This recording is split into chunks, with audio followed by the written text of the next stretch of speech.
улсын их хурлын гишүүн, саран чулуун гишүүний маань гэрээсээ гарцгаая гэдэг аяныг хамтдаа хийе гэдэг одоо хүсэл тавьсан. Манай саран чулуун гишүүн маань хүлээж авсан. Монголын хөгжлийн бэрхшээлтэй иргэдийнхаа төлөөлөлтөд уулзаад өнөөдөр Улаанбаатар хотынхоо хүртээмжтэй болох тал дээр шүүмж зөвлөмжүүдийн сонсоод хамт явъя гэдэг ингээд байж байна. Цаг заваа зориулсан хүрэлцэн ирсэн.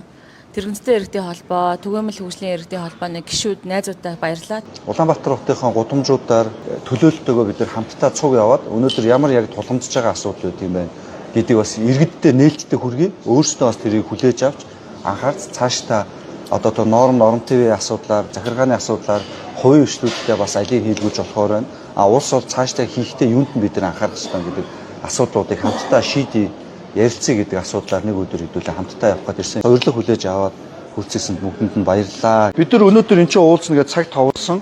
Зайны хувьд бол бид нар дуулцахад бас тохиромжтой гайгүй байлаа тий зайтай. Гэхдээ өндөр тавцсан эзнээс бол ийм хүндрэлтэй асуудлууд бас гарч байгаа харагдаж байна. Уул нь бол манай Ops coffee shop-ууд нэг давхурд хийхдээ бас ийм тэрэгэнцэртэй иргэдтэй зориулсан зайтай тэгээд ийм шулуун байвал бас зүгээр юм байна. Ийм над шиг хүн ороод ирэх юм бол тэрийгээ тэр хэрхний гараас Гаргаж ирээ. Атус шиг нөгөө шалын зөвхтөг шиг тий.